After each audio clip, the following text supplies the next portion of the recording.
ఆ ఎయిర్పోర్ట్లో నేనుండేటప్పుడే ఎయిర్పోర్ట్ తీసుకొచ్చింది నేనే. అంటే ఇట్లు కాదు, కనవే ఉండే పూలపల్లి దగ్గర ఉండే ఎయిర్పోర్ట్లో ఫ్లైట్లు రన్ చేసేదానికి ఎయిర్పోర్ట్కి పర్మిషన్ నేనే తీసుకొచ్చింది, ఎడపాడినే ఇచ్చింది. వాళ్ళు మను ఎత్తుకొని వాళ్ళ ఆఫీస్ దగ్గరికి పోతే వాళ్ళని ఎత్తి పోలీసులు పట్టి 10 గంటలు వాళ్ళని బంధించి పంపించినారు.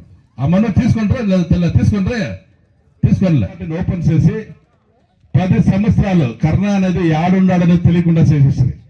ఎంజీఆర్ బతుకున్నంత కాలము కర్ణ అనేది చీఫ్ మినిస్టర్ కాలేదు.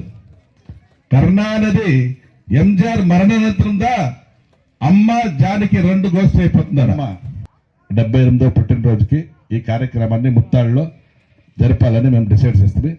ఈ సభకి ఈ యొక్క ప్రాంత ప్రజల కోరికలు అంటే వాళ్ళ యొక్క ప్రాబ్లమ్స్ని చెప్పాలనే విధంగా మన వ్యవసాయదారులు ఈ కార్యక్రమంలో పాల్గొని ఈ మీటింగ్ నడుస్తూ ఉంది. ఈ అమ్మ యొక్క జన్మదినం చెప్పుకునేదానికన్నా పెద్ద ప్రాబ్లము ఇప్పుడు మన వ్యవసాయాలకు ఉంది. ఇక్కడ నేను అమ్మ ఏమీ చెప్పేసి తర్వాత మన వ్యవసాయదారుల ప్రాబ్లంకి వచ్చేస్తాను. మన అమ్మకి 78వ పుట్టినరోజు ఏమిటి జరుపుకుంటా ఉన్నాము. ఎందుకంటే అదే ఈరోజు ఈ రాష్ట్రము ఇంత మంచిగా అభివృద్ధి దశలో ఉండేదానికి కారణమే ఎంజీఆర్ అమ్మ లేదనంటే ఈరోజు ఇప్పుడు ఉండే కరుణానిధి కొడుకు ఇట్లా వాళ్ళంతా ఉండింటే ఈ రాష్ట్రము ఉండేదే కాదు. ఈ రాష్ట్రం ఎప్పుడో బిచ్చి మీద రాష్ట్రం అయిపోయిండు, బిచ్చిగాల చేతిలో ఇచ్చే మాదిరి అయిపోయిండు. వీళ్ళు ఎప్పుడైతే వస్తారో వీళ్ళు వ్యవసాయాలకు కానీ ప్రజలకు కానీ మేలు చేసేవాళ్ళు కానే కాదు. వీళ్ళు ప్రజల సొమ్మును దోచుకునేవాళ్ళు.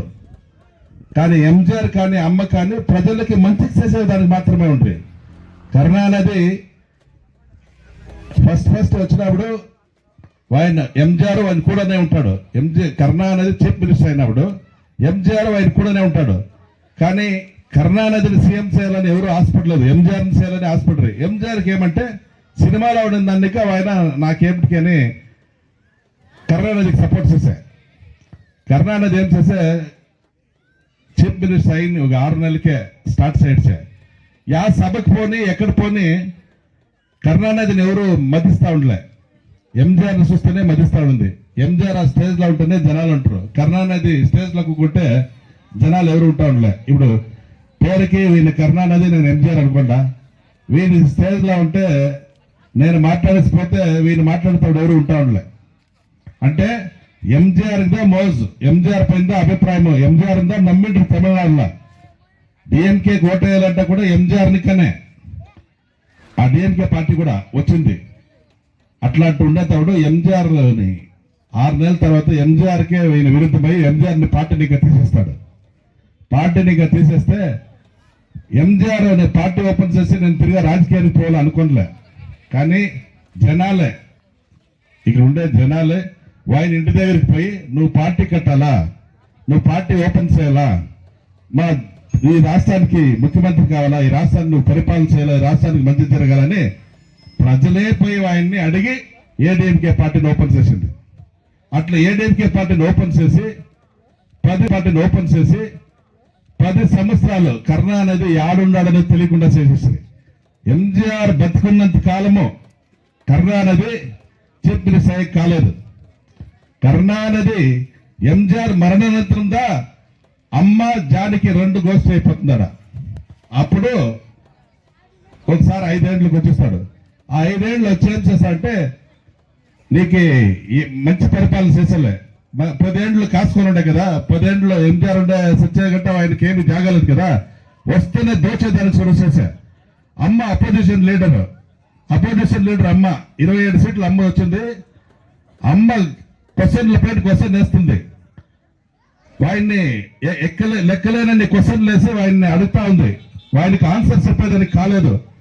ఇదేమరా ఇది ఒక ఆడది ఒక స్త్రీ నన్ను ఇన్ని క్వశ్చన్లు అడుగుతుంది, ఎవరు నన్ను ఇంత అడగలేదు, ఎంజీఆర్ కూడా ఇంత అడిగినాడు కాదు, ఈ అమ్మ ఒక లేడీ ఒక ఆడది నన్ను ఇంత క్వశ్చన్స్ వస్తుందని చెప్పి ఆడ ఏదో ఒక దీన్ని సృష్టించి మీరు చూసే ఉంటారు మహాభారతంలో దుర్యోధనుడు దుశ్శాసనుడు పాంచాలి అంటే ద్రౌపదిని ఎట్లా మానభంగం చేస్తారనేది మీరు చూసుంటారు, ఎంత అవమానం చేస్తారనేది చూసుంటారు మీరు మహాభారతంలో. సేమ్ అదే మాదిరిగా అమ్మని సీరు విడిచి జుట్టు పెరికి ఆ అమ్మకి లేనంత అవమానం చేస్తారు అసెంబ్లీలో. అప్పుడు కౌరవులు ఎట్లా చేస్తారని మీకు మహాభారతంలో చూసుంటారు. సేమ్ అట్లే అమ్మకి జరుగుతుంది. ఒక స్త్రీని ఒక మగజాతి ఎవరు ఈ కర్ణానది మోసమైనోడు, వీరేం మంచోడు కాదు, ఈ రాష్ట్రానికి మంచోడు కాదమ్మా ఆయన. అట్లాంటి వాడి కొడుకే స్టాలిన్. వాడు అది చెప్తారు అట్లా వస్తే అట్లా వాడు అమ్మని అవమానం చేస్తాడు. అమ్మ ఏం చేస్తుంది, భయపడి యూత్కి వస్తుంది, భయపడి యూత్లకు వచ్చి ఛాలెంజ్ చేస్తుంది, నేను తిరిగా ఈ అసెంబ్లీకి చీఫ్ మినిస్టర్ అయ్యే వస్తాను, చీఫ్ మినిస్టర్ అయ్యి వస్తానని చెప్పి 5 సంవత్సరాల తర్వాత చీఫ్ మినిస్టర్ అవుతుంది అమ్మ. చీఫ్ మినిస్టర్ అయ్యి ఈ తమిళనాడుకి, ఈ తమిళనాడు ప్రజల కష్టాలని, వాళ్ళు చేసిన తప్పులంతా సరిచేసి 5 ఏళ్ళకు మంచి పరిపాలన ఇస్తుంది. తర్వాత ఏమైతుందంటే అమ్మ సినిమాలో ఉండే కదా, సినిమాలో ఉండేటప్పుడు అమ్మ వచ్చి అందంగా ఆ అమ్మ వేసే బట్టలు కానీ ఆ అమ్మ వేసే చెప్పులు కానీ అదంతా వచ్చి డిఫరెంట్ గా ఉండింది. ఈ అమ్మ ఏం చేసా, అమ్మకి సినిమాలో ఉండేటప్పుడు ఉండే సొమ్ములు, సీరుల్ని, చెప్పుల్ని టీవీలో చూపించి రాజకీయంలో సంపాదించని చెప్పి యామారిచ్చి జనాల మనసుని, ఆ కొత్తగా టీవీ వచ్చింది అప్పుడు, ఆ టీవీలో వేసి అమ్మ ఆ చెప్పుల్ని, సీరుల్ని, సొమ్ములను చూపించి ఈ అమ్మ ఇట్లా సంపాదించిందని చెప్పి తిరిగా జనాలను యామరిస్తాడు. తిరిగా 5 ఏళ్ళు వచ్చిస్తాడు. తిరిగా అమ్మ 5 ఏళ్ళ తర్వాత, అది కాకుండా 5 ఏళ్ళు మాత్రం కాదు, ఆయన వచ్చి 2 ఎకరాలు న్యాయాలు ఇస్తారని వేరే చెప్తాడు. కరుణానిధి ఆ గిత్త వచ్చి 2 ఎకరాలు న్యాయాలు ఇస్తారని చెప్పి గవర్నమెంట్కి వస్తాడు. 2 ఎకరాల నేల కాదు, 2 సెంట్లు కూడా ఇచ్చలే. మీకు 10 గంటలు కరెంట్ కూడా ఉండలే, మీకు బాగా చూసుంటారు 7-8 గంటలు కరెంట్ ఉండలే. అట్లాంటప్పుడు తిరిగి అమ్మ వస్తుంది. తిరిగి అమ్మకి జనాలు తిరిగా కరుణానిధి ఓటేస్తారు, అమ్మకి ఓటేస్తారు. అమ్మకు ఓటేస్తే తిరిగా 10 ఏళ్ళు ఎక్కడ ఆయన ఏడున్నాడు తెల్లే, ఎవరు కరుణానిధి కొడుకు 10 ఏళ్ళు తిరిగా 10 ఏళ్ళు అయిన తర్వాత కొడుకు కరుణానిధి చచ్చిపోతాడు. కరుణానిధి చచ్చిన తర్వాత స్టాలిన్ కొడుకు ఏం చేస్తాడో, మా ఎప్పుడు ఒక అబద్ధం చెప్పి 2 ఎకరాలు లాలిస్తానని 5 ఏళ్ళ పరిపాలన తీసుకునే, నేను ఏమన్నా చేయాలని చెప్పి 1 కాదు 2 కాదు 520 వాగ్దానాలు 520 వాగ్దానాలు ఇస్తాడు. ఆడవాళ్ళంతా నమ్మిడ్స్ 2,20,00,000 రేషన్ కార్డులు ఉంది, ఒక రేషన్ కార్డుకి 1000 రూపాయలు ఇస్తారనే. ఆడవాళ్ళు ఏం చేస్తే అందరూ ఓటేలే, కొంతమంది ఆశపడతారు కదా ఓటేసరి 5 లక్షల మందికి యువకులకి ఉద్యోగం ఇస్తాననే.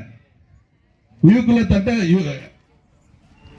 యంగర్స్ స్టూడెంట్స్ చదివిన వాళ్ళతో ఏం చేస్తారు, అరే మాకు ఉద్యోగం వస్తుందేమో అని చెప్పేసి ఓటేసి 30 ఏళ్ళకి పైన ఆడబిడ్డలకు పెళ్లి కాకుండా ఉంటే వాళ్ళకి గవర్నమెంట్ పరిస్తారని ఆ ఆడబిడ్డలు ఓటేసి, అది కాకుండా నర్సుల్ని పర్మనెంట్స్ ఇస్తారని, ఈ తుప్పుడు పదాలకి పర్మనెంట్స్ ఇస్తారని, గవర్నమెంట్ ఉద్యోగంలో ఉండే వాళ్ళకి పెన్షన్ స్కీమ్ తీసుకొని వస్తారని, ఇట్లా ప్రతి ఒక్కటి చెప్పి ఈ 5 సంవత్సరంలో సొమ్ము కుదిపెట్టినండా మీకు ఆ ఎలక్షన్కి వచ్చి ఇప్పిస్తాను, బ్యాంకులలో పెట్టండి అనే. 48 లక్షల మంది కుదిపెట్టింటారు 5 సంవత్సరాల లోపల ఉండేవాళ్ళంతా. వాళ్ళని అమర్చే గ్యాస్కి మాన్యం ఇస్తారనే, పెట్రోల్ డీజిల్ వేళ తగ్గిస్తారనే, కరెంట్ బిల్ని నెల బిల్స్ వేస్తారనే. నెల బిల్స్ వేసి ఏమన్నా మనకి ఇంకొక 100 యూనిట్లు లాభం వచ్చిండు. అమ్మ ఎట్లా 100 యూనిట్లు ఫ్రీగా ఇచ్చినా అతను ఇంక 100 యూనిట్లు వచ్చిండు మనకి, దాన్ని మనోళ్ళు ఏమనుకుంటారు ఇంకా 100 యూనిట్లు మిగులుతుంది మనకి, కరెంట్ బిల్లే వచ్చేదని చెప్పి దానికి ఓటేసి, ఇట్లా ప్రతి ఒక్కటి అబద్ధం చెప్పి ఆ గవర్నమెంట్కి వచ్చినాక 3 ఏళ్ళు ఆ 1000 రూపాయల సమాచారమేలే. సరే అది ఇకుంటే పోనీ, అమ్ముండేటప్పుడు స్కీమ్ ఈ గ్రామపురాల్లో ఉండేవాళ్ళకి ఆడవాళ్ళకి ఆవులు గొర్రెలు మేకలు వచ్చాయి. ఆడపిల్లలకి పెళ్ళైతే 25,000 50,000 8,000 బంగారు ఇచ్చాయి. చిన్నవాళ్ళు స్కూల్లో చదివే వాళ్ళకి సైకిల్ ల్యాప్టాప్ ఇచ్చాయి. దీన్నంతా నిలిపించా. స్కూటర్ ఇస్తా ఉంటారు ఆడవాళ్ళు, పనికి పోయేవాళ్ళు ఎవరన్నా స్కూటర్ తీసుకుంటే 25,000 మాన్యం ఇస్తా ఉంటారు. దీన్ని అంతా నిలిపించా. ఇదంతా ఏడదప్పనంటే మేము ట్యాక్సే వేసేదండి, ట్యాక్స్ ఎక్విటీసీ, కరెంట్ బిల్లు ఎక్కించలేనా, కరెంట్ బిల్లు ఎక్విటీసీ, అన్ని ఎక్విటీసీ జనాలకి భారం అయ్యాయి. సరే ఇదంతా ఏడదప్పనంటే చిన్నవాళ్ళు ఇప్పుడు టాస్క్ మార్క్ మూస్తామండ్రి నువ్వులే, దాన్ని 24 గంటలు నడుపుతారు. 24 గంటలు నడిపేది కాకుండా ఇప్పుడు ఆడసుడు బోధ పరుకులమ్మా, బోధ ఇది బోధ, దాని అంటే ఇంజక్షన్లు మాత్రలు చాక్లెట్లు ఈ తర దాన్ని చిన్నోళ్ళు వేసుకుంటే అయిపోయారు అంతే, వాళ్ళు అంతా క్లోజ్. ఈ గవర్నమెంట్ ఇంకో నెక్స్ట్ ఉంటే మనకి నెక్స్ట్ సంతతి, మన చిన్నోళ్ళు ఉంటారు కదా యువకులు, మన బిడ్డలు ఉంటారు కదా, వాళ్ళ బిడ్డలు నెక్స్ట్ బిడ్డలు అంతా మనం చూసేకి అంతా అయ్యేదిలే. ఇంక 5 ఏళ్ళు ఉంటే చాలు వాళ్ళు ఆటోమేటిక్ గా ఈ దేశంలో యువకులే ఉండేలే, అంతా వాళ్ళ బోధకి అడిపోయి మన తల్లిదండ్రులకు కూడా సిక్కేలే వాళ్ళు. అలాంటి పని ఇప్పుడు జరుగుతూ ఉంది. అది వేసుకుంటే ఏమవుతుందంటే ఎవరిని ఏమన్నా చేయొచ్చును, వాడు ఆ టైంలో ఏమనుకుంటే అది జరుగుతుంది. ఆడవాళ్ళు బయట పోయేదానికి భయము, ఏమన్నా ప్రాబ్లం వస్తే మర్డర్లు. ఇప్పుడు ఇండియాలోనే ఈ దేశంలో ఈ రాష్ట్రంలో మాత్రమే 7,000 మర్డర్లు జరిగింది. 5 ఏళ్ళ 7,000 మర్డర్లు జరిగింది ఒకే ఒక రాష్ట్రం ఏమంటే తమిళనాడు. 8,000 బాల్యతలున్నాయి, అంటే చిన్నవాళ్ళకి హరాస్మెంట్స్. అది కాకుండా 6,000 మంది వ్యవసాయాలు అంటే సూసైడ్ చేసుకుంటారు. ఈ రాష్ట్రంలో 6,000 వ్యవసాయాలు సూసైడ్ చేసుకుంటారు ఈ రాష్ట్రంలో ఈ 5 ఏళ్ళలో. ఎక్కడా జరగలేదు ఇది. అదే ఎక్కడైనా పోనంటే 70 సంవత్సరాలుగా మన అబ్బాయి ఈ రాష్ట్రం అప్పు ఎంత అంటే 4.5 లక్ష కోట్లు. ఇప్పుడు వీళ్ళు తీసినది 5 ఏళ్ళకి ఎంత అంటే 5.5 లక్ష కోట్లు అప్పు. అంటే మీ దగ్గర ఉండే రేషన్ కార్డుకి ఒక రేషన్ కార్డుకి 2.5 లక్ష అప్పు చేసినాడు. మనకి ఇచ్చిండేది ఆయన 5 ఏళ్ళ 35,000. మీకంతా లెక్కేస్తే 5 ఏళ్ళు చేసేది 35,000 ఇచ్చినాడు. మీ తలపైన అప్పు ఎంత అంటే 2.5 లక్ష. మీ దగ్గర 5 ఏళ్ళకి ఎంత తీసుకుంటానంటే మీకు ఇప్పుడు పాలను ఇంకా చక్కెరని ఇంకా బియ్యంని ఇంకా వంట నూనెని ఇంకా కరెంట్ బిల్లు ఇంకా ఇవంతా లెక్కేస్తే 5 ఏళ్ళకి మీ దగ్గర 3 లక్షలు ఇంకా 5 లక్షలు మీ దగ్గర తీసుకుంటారు వాళ్ళు. గవర్నమెంట్ తీసుకునింది, మీకు ఇచ్చిండేదే 35,000. అది కొందరికి ఇచ్చిండారు, కొందరికి ఇలే. మేము అమ్మ గవర్నమెంట్ ఉండేటప్పుడు 48 లక్షల మందికి ఓఏపీ 1000 రూపాయలు ఇస్తా ఉండే అమ్మ. అది చేరిస్తే ఇప్పుడు 1 కోటి జనానికి ఇచ్చినారు, ఇంకా 1/2 జనానికి ఇలే. అన్ని ఏర్పాటు చెప్పినారు. ఇప్పుడు ఒక రేషన్ కార్డుకి 2,000 ఇస్తాననే. దీంట్లో ఏమి తారతమ్యం ఏమిలే, మంచిది చెడ్డది అనేది అంతా. ఎవరు మోల్డిల్లు కార్ పెట్టుకున్నారు, స్కూటర్ పెట్టుకున్నారు, 2 ఎకరాల నేల ఉంది, 5 ఎకరాల నేల ఉంది, అదంతా ఏమి అడిగేలే. ఒక రేషన్ కార్డు ఉంటే దానికి 2,000 అని చెప్పేసి నెల. అది కాకుండా ఫస్ట్ గవర్నమెంట్ వస్తేనే 10,000 ఇస్తానని చెప్పాడు ఊపుతొగ. ఇదంతా ఓఏపీ 1000 రూపాయలు ఇస్తామన్న వాళ్ళకి 2,000 ఇస్తామని చెప్పినారు. 3 గ్యాస్ సిలిండర్ ఫ్రీగా ఇస్తామని చెప్పారు. వీళ్ళు గ్యాస్ మాన్యం ఇస్తామన్నారు ఈ నెల ఇంతవరకును. ఈ పొద్దు యాదో దేశంలో యుద్ధం జరుగుతూ ఉంది. మనకి ఆ గ్యాస్ వచ్చి మన ఇండియాలో పుట్టలేదు, మనకి వేరే దేశం నుంచి కదా వచ్చేది. అక్కడే ఏమో సమయ సందర్భము యుద్ధం జరుగుతూ ఉంది. మనకు వచ్చే సప్లైర్ అంత తక్కువ, దానికి రావచ్చు కట్టుబాటు చేసినారు. ఇప్పుడు ఎలాంటే రావచ్చు నేర్చుకోవాలి, పొదుపు నేర్చుకోవాలి మనము. దానికోసం ఇచ్చేసిన దాన్ని ఇప్పుడు ఆరుబట్టం వాళ్ళు గ్యాస్కి మానిపిస్తామని చెప్పి ఇచ్చేకి యోగ్యత లేదు. 520 వాగ్దానాలు ఇచ్చి దాన్ని నేర్చుకునేది యోగ్యత లేదు. ఈ దేశంలో లా అండ్ ఆర్డర్ చెప్పే పనే లేదు. ఇప్పుడు చూడండి, వ్యవసాయంలో ఆయన గవర్నమెంట్కి వచ్చేక ముందర మీకు తెలిసే ఉంటుంది, గ్రామాలకు వచ్చి గ్రామ సభ పెట్టి ఇదే స్టాలిన్ మీ కోరికలు ఏమి చెప్పండా, ఈ 10 ఏళ్ళకే ఈ గవర్నమెంట్లో మీకేమి చేయలే, మీ కోరికలు ఏముంటుంది ఈ పెట్టలేండా, నేను బీగమేసుకొని నేను గవర్నమెంట్ వస్తేనే ఆ పెట్టి తీసి చూసి మీకు అన్ని చేస్తాననే చేసినా సరే. ఆయన పెట్టెత్తుకొని ఈడికి వచ్చా, బంధువులు అడిగా. ఇప్పుడు మనకి కష్టమని మన వ్యవసాయంలో ఒక మన్ను ఎత్తుకొని ఆయన ఆఫీస్ దగ్గరికి పోతే వాళ్ళని పెట్టి పోలీసులు జైల్లో వేస్తారు. దీనికి తెలుసు వాళ్ళు 2 మగ్గాలు చూడండి ఎట్లుందనేది. ఫస్ట్ మగ్గం ఈడు వచ్చి ఊరూరు వచ్చి మీ బాధ ఏమి, మీ కష్టమేమి, మను ఇవ్వండి అని అడిగా. మీకు మను మీ కష్టాన్ని తీరుస్తాననే. గవర్నమెంట్ లేనప్పుడు, గవర్నమెంట్ ఉండేటప్పుడు మాకు కష్టమని వాళ్ళు మను ఎత్తుకొని వాళ్ళ ఆఫీస్ దగ్గరికి పోతే వాళ్ళని ఎత్తి పోలీసులు పట్టి 10 గంటలు వాళ్ళని బంధించి పంపించినారు. ఆ మను తీసుకుంటారా లేదా తీసుకోలే. అంటే ఆపద ఎట్లున్నారు, ఈ పొద్దు ఎట్లున్నారు చూడండి. అంటే మాటలకు వాళ్ళు పని గెలిచేదానికి మాత్రం ఏమైనా చెప్తారు వాళ్ళు, మనకి మంచి చేసేలే వాళ్ళు. కాబట్టి మనం ఏం చేస్తామంటే మన మంచిది చేసే ఒకే ఒక పార్టీ తమిళనాడులో ఉందంటే అది ఎంజీఆర్. అమ్మ మూలకంగా ఆయన అడుగుజాడలు నడుస్తా ఉన్నట్టు ఎడపాడి తప్పితే ఇంకెవరు ఈ తమిళనాడుని కాపాడే లెవెల్లో ఇప్పుడు లేదు. ఒకే ఒక వ్యవసాయ నాయకుడు అన్న ఎడపాడి గారట. దాన్ని కూడా మీరు అడగొచ్చు ఆయన ఎట్లానే 4.5 ఏడాది మనకి ఆయన పరిపాలన చేసింది మనం చూసినాం. అమ్మ చనిపోయిన తర్వాత ఆయన 4.5 సంవత్సరాల పరిపాలన మీరు చూసినారు. ఎట్లా చేసావైనా కరోనా 2 సంవత్సరాలు కరోనా, ఆ టైంలోనే సైక్లోన్లు, తుఫాన్లు, ఎక్కడ చూడే వాన్లకు కొట్టి అక్కడెక్కడంతా ఈబీ లైన్లు ఇంకా ఇండ్లు ఇంకా అన్ని ఇదైపోయా. అయితే కూడా అన్నింటినీ కాపాడుకుని మన పైన 10 సంవత్సరాలు ట్యాక్సే వేయలే, మనకి ట్యాక్సే వేయలే, వెలవాసి ఎక్కిలే. 10 సంవత్సరాలకు మంచి పరిపాలన చేసే 4.5 సంవత్సరంలో అన్న ఎడపాడి పరిపాలన చేసే మీరు చూసే ఉంటారు. ఈ వసూరునిక ఈ రోడ్ ఎట్లుండని చూసుంటారు మీరు. ఎట్లుండే సింగల్ రోడ్డు, ఈ బస్సు వస్తా ఉండే రోడ్ల బస్సు కొంతమంది నాకు కంప్లైంట్ చేస్తున్నారు. నేను చైర్మన్ అప్పుడు నాకు కంప్లైంట్ చేస్తారు బస్సు వస్తా లేదని. చూస్తే బస్సు డిపోకి పోలీసు ఏం సార్ చేసేది, బస్సు పోయి తిరిగి వస్తుందో లేదో తెలియదు, ప్లేట్లు అంతా కట్ అయిపోతాయి, టైర్లు అంతా ఇదైపోతాయి, రిపేర్లు అయిపోతుంది అని చెప్తా ఉంటారు. ఇప్పుడు మీకు ఈ రోడ్ని బలం అంటే వెడల్పు చేసి బలమైన రోడ్డుగా ఇచ్చింది అమ్మ పీరియడ్లో మీరు. అంటే ఎట్లంటే 2016లో నాకు ఒక మంచి అవకాశం ఇస్తారు. మీరంతా నమ్మి ఓటేస్తారు. మీరంతా నమ్మి ఓటేసిన దాన్ని ఇంకా అమ్మ ఈరోజు మనం అమ్మ ఎవరికైతే పుట్టినరోజు జరుపుతా ఉంటామో ఆ అమ్మ నాకీలే ఈ ఒసూరు ప్రజల మంచికి. ఎలాంటే 24,000 ఓట్లు వేసింది మీరు అమ్మ అనుకోనే. బాలకృష్ణారెడ్డికిలే అమ్మ 24,000 అంటే ఇక్కడి చెన్నై గంట ఎవరు అంత ఓటేసిండ్లే. అమ్మేమనంటే ఒసూరులో ఎప్పుడు దేశ పార్టీలు వస్తా ఉన్నది.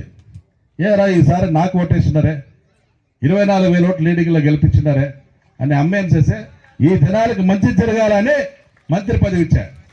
నాకని ఇచ్చింది మీకే. ఆ మంత్రి పదవితోనే మీరంతా ఇక్కడ ఈ రోడ్డు కానీ, అలసాతం రోడ్డు కానీ, ముత్తాల రోడ్డు కానీ, ఆ ఒక డ్యామ్ రోడ్డు కానీ, పట్టినపల్లి రోడ్డు కానీ, ఈ యొక్క ముత్తాలనిక కారపల్లి రోడ్డు కానీ, ఈ ముత్తాలనిక అట్టూరు రోడ్డు కానీ, ఇది కొత్తూరు రోడ్డు దాసేపల్లి రోడ్డు కానీ, బస్సు కానీ, హై స్కూల్ కానీ, హాస్పిటల్ కానీ ఇవన్నీ చేసేదానికి అవకాశం అయింది. 6వ వాటర్లో దాసేపల్లి దీనికి ఒక బస్సు, ఈ ఊరికి ఒక 6వ వాటరు, దాసేపల్లి దీనికి ఒక 6వ వాటరు, ఇవన్నీ వేసేకైంది. ఎట్లా మీరు నాకు బలంగా ఓట్లేసి గెలిపించిన దానికి ఎవరితో చేసేక ఇంతకీ ఎంత 2 సంవత్సరాలు చేసింది నేను ఆ పని. 2 సంవత్సరాల తర్వాత నాకేదో దురదృష్టవశాత్తు ఇది సూళగిరిలో విష సారాయి తాగి 50 జనం చచ్చిపోతారు. ఆ సారాయి దొంగ సారాయిని అమ్మకూడదని పోలీసుల దగ్గర మేము గలాట్సిస్తాము. ఆ గలాట్సేసే దానిపైన మా పైన కేసు వేస్తారు. ఇప్పుడు వ్యవసాయాల పైన ఎట్లున్నా మంచి పోరాడే వాళ్ళని పోలీసులు ఎట్లా చేస్తారో అట్లా మమ్మల్ని చేస్తుంది. ఆ కేసులదా మనకి ఇదైందని 3 ఏళ్ళు ఇదిపోయాయి. లేకుంటే ఇంకా మంచి అభివృద్ధి చేసేదంటే ఇప్పుడు పారిపోయింది ఏమీ లేదు. అన్న ఎడపాడి గారు గ్యారంటీ వేస్తారు. అన్నాళ్ళు వ్యవసాయదారులు చెప్పినారు. ఇప్పుడు ఖండితంగా అన్న మీకి వెనుక మేము 100% ఉండి మిమ్మల్ని కాపాడే బాధ్యత ఏలంటే నేను ఏ అసురస్తో చెప్తానంటే మా అన్న ఎడపాడి వ్యవసాయి, ఆయన వ్యవసాయాల కోసం ఏలంటే మీకు తెలిసే ఉంటుంది.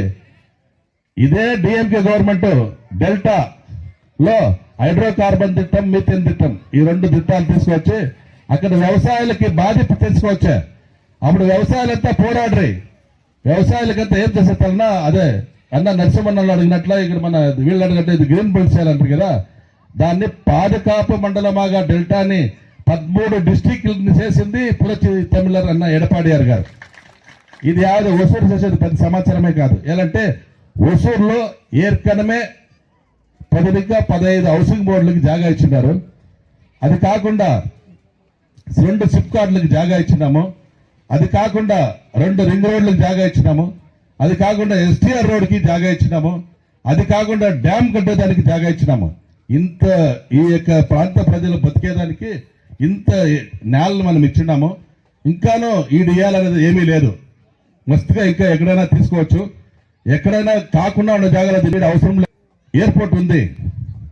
ఆ ఎయిర్పోర్ట్లో నేనుండేటప్పుడే ఎయిర్పోర్ట్ తీసుకొచ్చింది నేనే. అంటే ఇట్లు కాదు, ఏర్కనమే ఉండే పూలపల్లి దగ్గర ఉండే ఎయిర్పోర్ట్లో ఫ్లైట్లు రన్ చేసేదానికి ఎయిర్పోర్ట్కి పర్మిషన్ నేనే తీసుకొచ్చింది, ఎడపాడినే ఇచ్చింది. కానీ ఆ టైంలో ఆడ ఎగిరేదానికి అక్కడ బెంగళూరులో పర్మిషన్ ఇలే, అంతే నిలిపేస్తాం అంతే. మేము తిరిగా దాని గురించి పట్టించుకోలే. ఇప్పుడు వీళ్ళు ఇంటర్నేషనల్ ఎయిర్పోర్ట్ యా లెవెల్ ఎత్తేస్తారో తెల్లే. అక్కడి నుంచి 70 కిలోమీటర్లే ఉండేది, ఇది 130 కిలోమీటర్ల కంటే 2035 కంటే పర్మిషనే లేదు. వీళ్ళు వేరే ఏదో యామారిస్తా ఉన్నారని నాకు డౌట్. అది కూడా నేను అదే మన వ్యవసాయాల దగ్గర అంతా అదే చెప్పింది. వేరే వీళ్ళు టిట్కోలో ఎత్తుకొని దాన్ని వేరే వాళ్ళకి, దాన్ని ఏమి ఎయిర్పోర్ట్ చేయాలనేది ఏమి లేదు. పేరు ఎయిర్పోర్ట్, దాన్ని ఎవరికైనా ఇవ్వచ్చును, ఎట్లయినా యామారియచ్చును. ఆ మాదిరిగా వాళ్ళు ఎత్తుకొని ప్లాన్స్ చేస్తూ ఉన్నారు. అది ఖండితంగా జరిగేదానికి అవకాశం లేదు. అన్న ఎడపాడి గారి దగ్గర నేను మన వ్యవసాయాల దగ్గర మాట్లాడి తిరిగి లోపలికి పోయన్నా, మనము నెక్స్ట్ ఎలక్షన్లో మనమే గెలిచేదే. కానీ నేను మాట ఇస్తే ఆ మాట నడుచుకున్నానన్న తమ్ముడు, నువ్వు ధైర్యంగా పోయి వాళ్ళకి మాట ఇయ్యి, నువ్వేం దిగులు పడద్దు, నేను ఉండాలని చెప్పినాడు. అదే మాట నేను వ్యవసాయాలు చెప్పినాను. ఇక్కడ నేను దీన్ని పగలు కూడా చెప్పే పనేంలే. నాది కూడా 10 ఎకరాలు ఉంది, నేను వ్యవసాయ, నాది కూడా దీంట్లో 10 ఎకరాలు ఉంది. మీకు చెప్పలే అంతే, నేను నాది 10 ఎకరాలు ఉంది. లోపల నాకు దీన్ని ఏం చేయాలన్నది నాకు తెలుసును. ఖండితంగా వేయాలంటే ఒక వ్యవసాయం నేను ఏదో ఇది కాదు. కాబట్టి మీరు దిగులు పడే పనిలే.